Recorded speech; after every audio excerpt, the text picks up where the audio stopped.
Good morning student. Next chapter start करते हैं। Chapter number 3 human reproduction. ठीक है, ह्यूमन रिप्रोडक्शन बच्चों पढ़ेंगे तो इसमें male reproductive system, first of all female reproductive system, thereafter male gamete formation, female gamete formation, male gamete का formation यहाँ पे मैं बताऊँगी स्पर्मेटोजेनेसिस।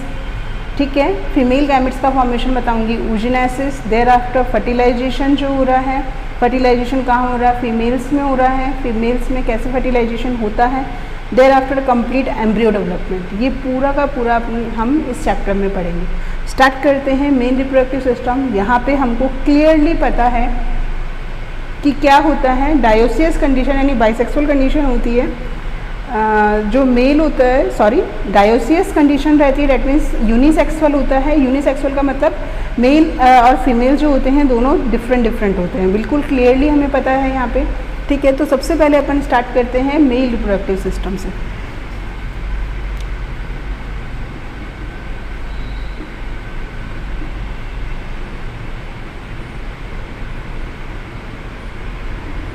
मेल रिप्रोडक्टिव सिस्टम से स्टार्ट करते हैं तो फर्स्ट इसमें हमें क्या पढ़ना है, टेस्टिस। ठीक है, फिर इसमें जितनी भी एक्सेसरी डक्ट होती हैं, एक्सेसरी डक्ट के बारे में हम लोग पढ़ेंगे। देन हम लोग देखेंगे जितनी भी एक्सेसरी ग्लैंड्स होती हैं उन ग्लैंड्स के बारे में मैं आपको बताऊँ। ठीक है, तो टेस्टिस हो गया, a pair of testis, 1 pair testis रहता है। पहले मैं ये चीज़ बता दूँ। एक्सेसरी डक्ट की बात करूँ बच्चों तो एक्सेसरी डक्ट इसमें कौन कौन सी होती हैं, बीटा टेस्टिस। ठीक है, देन नेक्स्ट होता है इसमें वॉस इफ्रेंसिया। देन होता है आपका एपिडिडाइमिस एंड फिर नेक्स्ट होती है आपकी वास डिफरेंस। ठीक है, ये होता है। फिर एक्सेसरी ग्लैंड्स की बात करूँ तो ग्लैंड्स कौन सी हैं इसमें, सेमिनल वेसिकल। ठीक है, नेक्स्ट है प्रोस्टेट ग्लैंड। ठीक है, और एक है बर्बोयूरिथ्रल ग्लैंड।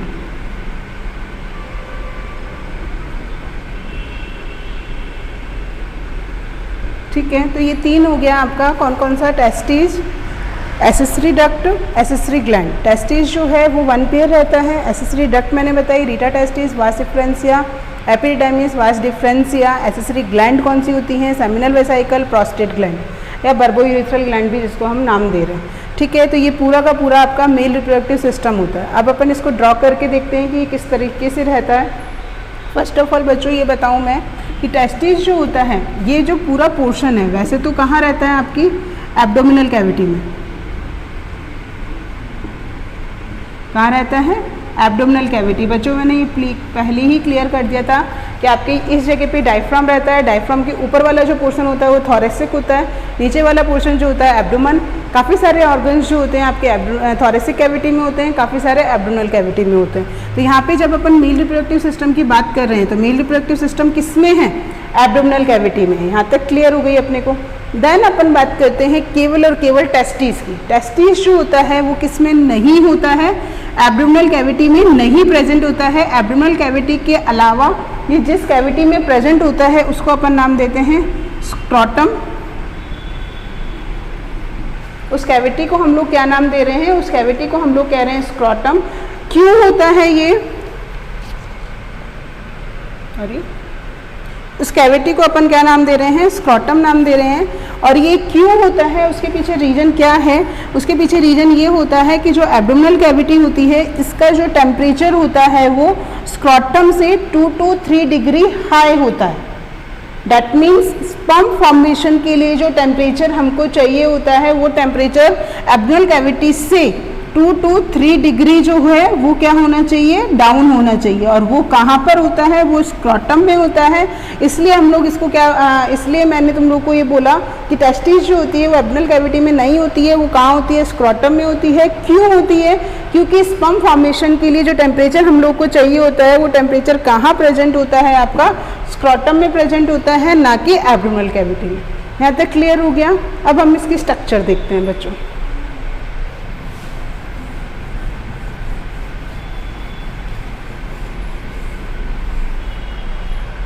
ठीक है। स्ट्रक्चर की बात करती हूँ बच्चों मैं, तो फर्स्ट ऑफ ऑल मैंने आप लोग को बोला कि अ पेयर ऑफ टेस्टिस, तो पेयर ऑफ टेस्टिस एक ये हो गया, एक यहाँ हो गया, ठीक है। फर्स्ट ऑफ ऑल मैंने आप लोग को ये बात बताई कि जिस कैविटी में ये होता है तो इसको अपन क्या नाम दे रहे हैं, स्क्रॉटम। ये जो कैविटी है, ये कैविटी क्या कहला रही है, स्क्रॉटम कहला रही है, ठीक है, अंदर वाली। इसके अंदर आपकी क्या प्रेजेंट है, इसके अंदर आपके टेस्टिस प्रेजेंट रहते हैं,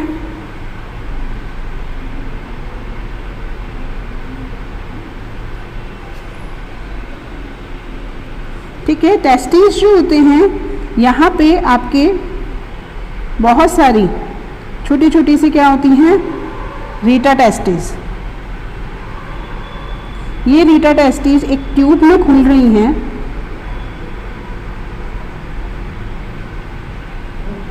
बच्चों यहाँ से बताते हैं, छोटी छोटी सी मैंने क्या बोली, रीटा टेस्टिस हैं। ये रीटा टेस्टिस एक ट्यूब में खुलती हैं। This tube is known as vas deferens, ठीक है।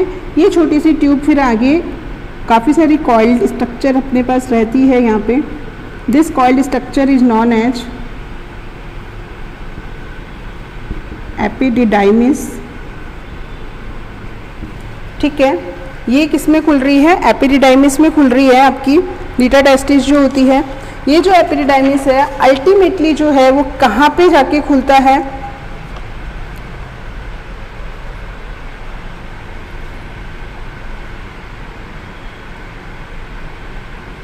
ठीक है। ये एपिडिडाइमिस अल्टीमेटली कहाँ जाके आपका खुल रहा है, ये जो मैं बना रही हूँ ये क्या है आपका, वास डिफरेंस। अगेन समझा रही हूँ बच्चों, ध्यान से समझना। ये जो कैविटी है, this cavity is known as scrotum. इसके अंदर ये टेस्टिस है। टेस्टिस के अभी मैं यहाँ पे स्ट्रक्चर एक बार और बताऊंगी। ये टेस्टिस जो होती है छोटी छोटी ट्यूब्स में खुलती हैं। This tubes is known as rete testis. Rete testis जिसमें खुल रहा है वो वास डिफरेंसिया। वास डिफरेंसिया किस में खुलता है, एपिडिडाइमिस। एपिडाइमिस जो है वो किस में खुल रहा है, वास डिफरेंस में। सेम यही कंडीशन अपन कहाँ देखेंगे, सेम यही कंडीशन मैं इस तरफ देखूंगी। यहाँ पे भी छोटी छोटी सी ट्यूब्स हैं। ये ट्यूब्स जो होती हैं अगेन आपकी एक ट्यूब लाइक स्ट्रक्चर में खुल रही हैं। ये tube like structure again coiled structure में खुल रही है, और ये कॉइल्ड स्ट्रक्चर अल्टीमेटली आपकी क्या होती है, एक स्ट्रक्चर बना रही है। This structure is known as vas deferens. अब यहाँ पे बच्चों ध्यान रखना कि ये इधर आपके यूरेटर, एक्सक्रीटरी सिस्टम का भी अपन साथ साथ देखते हैं। ये यूरेटर, और इस जगह पे आपकी क्या है, यूरिनरी ब्लैडर है। ब्लैडर की बात करें, और ये यूरिनरी ब्लैडर इस तरीके से आगे खुल रहा है। तो यहाँ पे ये भी इसी में कॉइल होके 3D स्ट्रक्चर रहती है। ये इसी में ऐसे कॉइल रह के आपके कंप्लीट, ये यूरेटर में नहीं खुल रही है पर इसी में कॉइल होके ये सबसे पहले किस में, यहाँ पे कौन सी आपकी आती है, सबसे पहले मैं बात करूँ तो वो आती है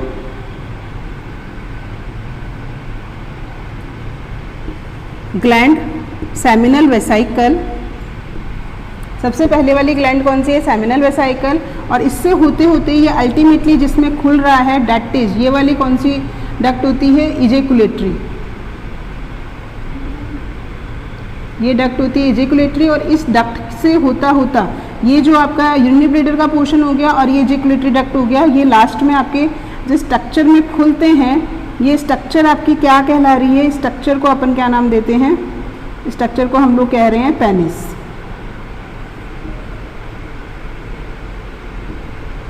बात समझ में आई बच्चों। सेमिनल वेसाइकल के अलावा यहाँ पे एक ग्लैंड और होती है, इस ग्लैंड को मैं नाम दूंगी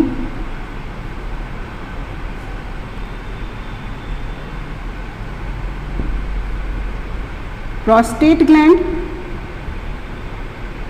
ठीक है, इस ग्लैंड को हम लोग क्या नाम दे रहे हैं, प्रोस्टेट ग्लैंड। और इसके जस्ट नीचे इस जगह पे एक ग्लैंड और होती है, that is bulbourethral gland. देखो बच्चों अगेन बताती हूँ, और लास्ट वाला पोर्शन मैंने आप लोग को क्या बोला कि इसको हम क्या बोल रहे हैं, पेनिस। पेनिस में ये बाहर की तरफ एक स्किन लाइक स्ट्रक्चर रहती है, एक तो ये हो गया, तो पेनिस में बाहर की तरफ स्ट्रक्चर रहती है। ये जो पूरा मैंने बनाया है इसका ये वाला पोर्शन अगेन मैं ड्रॉ करती हूँ। ये जो पूरा पोर्शन है एंड देन ये वाला पोर्शन तो क्या कहलाता है, ग्लांस पेनिस, और उसके ऊपर ये जो मेम्ब्रेन होती है, इस मेम्ब्रेन को क्या बोलते हैं, फोर स्किन, और ये पूरा का पूरा स्ट्रक्चर अपना क्या कहला रहा है, ये पूरा स्ट्रक्चर पेनिस कहलाता है।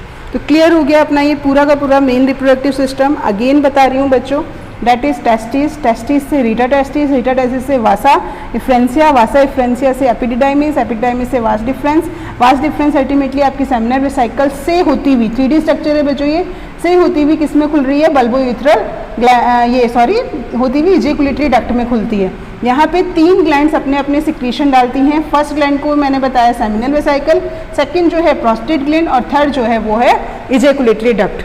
ठीक है, ये चीज़ और ध्यान रखना बच्चों कि आपके जो यूरिन होता है और स्पर्म दोनों को ही कौन कैरी कर रहा है, पेनिस कैरी करता है। ठीक है, इसके लास्ट में एक क्या होता है, इसके पास लास्ट में जो ओपनिंग होती है, उस ओपनिंग को अपन क्या कहते हैं, उस ओपनिंग को अपन कहते हैं यूरिथ्रल मैटस। ठीक है, इस ओपनिंग को यूरिथ्रल मैटियस कहते हैं, जो कि कैरी कर रहा है स्पर्म को भी और यूरिन को भी। यहाँ तक ये क्लियर हो गया। अब अपन सबसे पहले किसकी स्ट्रक्चर और मैं आपको थोड़ा सा एक्सप्लेन कर देती हूँ, टेस्टिस की। टेस्टिस जो होते हैं, ये टेस्टिस हो गया, इसके अंदर बहुत सारे इस तरीके के लोब्स होते हैं। एक टेस्टिस में कम से कम 250 लोब्स होते हैं। This lobes is known as testicular lobe. इन लोब्स को मैं क्या नाम दे रही हूँ, टेस्टिक्यूलर लोब्स नाम देती हूँ। ठीक है, ये जो टेस्टिक्यूलर लोब्स होते हैं, ये लोब्स ही आगे जाके छोटी छोटी सी जो मैंने आप लोग को बताई थी रीटा टेस्टिस, वो बना रहे हैं। अल्टीमेटली जो ये बन रही है, ये क्या है, रीटा टेस्टिस है। यहाँ तक क्लियर। इनके अंदर 2 to 3 क्या प्रेजेंट होती हैं, सेमिनिफेरस ट्यूब्यूल्स प्रेजेंट होती हैं। सेमिनिफेरस ट्यूब्यूल्स प्रेजेंट होती हैं 2 to 3। अब इन सेमिनिफेरस ट्यूब्यूल्स की बच्चों में बात करूं, एक छोटा सा यहाँ पे बनाऊं डायग्राम, तो ये तो 2 to 3 सेमिनिफेरस ट्यूब्यूल्स होगी। इन सेमिनिफेरस ट्यूब्यूल्स में भी 2 टाइप ऑफ क्या पाई जाती है, सेल्स प्रेजेंट होती हैं। ये 2 टाइप ऑफ सेल कौन सी होती है, एक तो होती है, एक तरह से मैं बोलूँ तो मेल स्पर्म सेल भी बोल सकते हैं इसे अपन, और दूसरी जो होती है उसको बोलते हैं अपन सर्टोली सेल। ये तो होती है सर्टोली सेल, और एक जो होती है उसको अपन क्या नाम दे रहे हैं, उसे हम लोग कह रहे हैं मेल स्पर्मेटोगोनिया या मेल जर्म सेल। ठीक है, इसको हम कह रहे हैं मेल जर्म सेल, जो अल्टीमेटली क्या बनाएगी, मेल गैमेट। और यहाँ पे हमें पता है कि मेल गैमेट्स क्या होते हैं, स्पर्म होते हैं। उसके अलावा बच्चों ये आउटर स्पेस अपना फ्री दिख रहा है, यहाँ पे भी बहुत सारी सेल्स होती हैं इस तरीके से अरेंज। तो ये जो सेल्स होती हैं, इन सेल्स को अपन क्या नाम देते हैं, इन सेल्स को हम लोग कहते हैं लैडिंग सेल्स। ठीक है, इन सेल्स को हम लोग क्या नाम दे रहे हैं, इन सेल्स को हम लोग कह रहे हैं लैडिंग सेल्स। अब मैं इन तीनों का थोड़ा सा फंक्शन बताती हूँ। स्ट्रक्चर हमें पता चल गई कि ये टेस्टिज है, टेस्टिज के अंदर बहुत सारे लॉब्स होते हैं, लगभग 250 के आसपास। इनको टेस्टिक्यूलर लोब कहते हैं। एक लोब में 2 to 3 सेमिनिफेरस ट्यूब्यूल्स होती हैं। ये जो सेमिनिफेरस ट्यूब्यूल्स होती हैं, इनमें भी 2 टाइप ऑफ सेल्स होती हैं। One cell is known as male germ cell और another cell is known as Sertoli cell.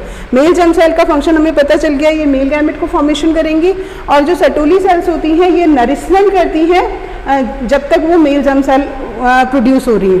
उसके बाद आते हैं लीडिंग सेल। लीडिंग सेल जो होती हैं मेल गैमेट्स को प्रोडक्शन के लिए हार्मोन का सिक्रीशन करती है, और ये हार्मोन कौन सा होता है, एंड्रोजन होता है, और मेनली अपन इसको टेस्टोस्टेरोन बोलते हैं। क्लियर हो गया ये बात। अब अपन बस छोटा सा और है कि सेमिनल वेसिकल क्या है, प्रोस्टेट ग्लैंड क्या है, और आपकी एक ग्लैंड और बताई मैंने, बर्बोयूरेथ्रल ग्लैंड, इनका क्या फंक्शन रहता है। सेमिनल वेसिकल जो होती है, ये एपिडिडाइमिस जब स्पर्म फॉर्मेशन हो जाता है तो कुछ समय तक अपने पास स्पर्म को स्टोर रखती है। देयर आफ्टर जो स्पर्म वास डिफरेंस के थ्रू कहाँ आ जाते हैं, सेमिनल वेसिकल, ये वास डिफरेंस के थ्रू इजैकुलेटरी डक्ट में आ रहे हैं, तो सेमिनल वेसिकल इसमें अपना सिक्रीशन डालती है। इस सिक्रीशन में नॉर्मली क्या रहता है, फ्रक्टोज होता है इस सिक्रीशन में अपने पास, और क्या रहता है, फ्रक्टोज, कैल्शियम और बहुत सारे एंजाइम्स होते हैं जो उसकी मोटिलिटी को बढ़ाते हैं। उसके अलावा अपन देख रहे हैं इसके बाद ये कहाँ पहुँच रही है, प्रोस्टेट ग्लैंड की तरफ। प्रोस्टेट ग्लैंड जो होती है ये भी इसके अंदर अपना सिक्रीशन डालती है। इस सिक्रीशन में मेनली सिट्रिक एसिड होते हैं, लिपिड्स होते हैं, एंजाइम्स होते हैं जो कि इसकी स्विमिंग या मूवमेंट में हेल्प करते हैं, किसकी, स्पर्म की। और फिर आते हैं अपन बर्बोयूरेथ्रल ग्लैंड पे। बर्बोयूरेथ्रल ग्लैंड जो होती है इसके लुब्रिकेशन के लिए इंपॉर्टेंट होती है। इसका जो सिक्रीशन होता है उसके लुब्रिकेशन में के लिए इंपॉर्टेंट होता है। म्यूकस सिक्रीट करती है ये, जो इसको मूवमेंट में भी हेल्प कर रहा है। ठीक है, क्लियर हो गया। तो इस तरीके से ये आपका कंप्लीट हो गया मेल रिप्रोडक्टिव सिस्टम।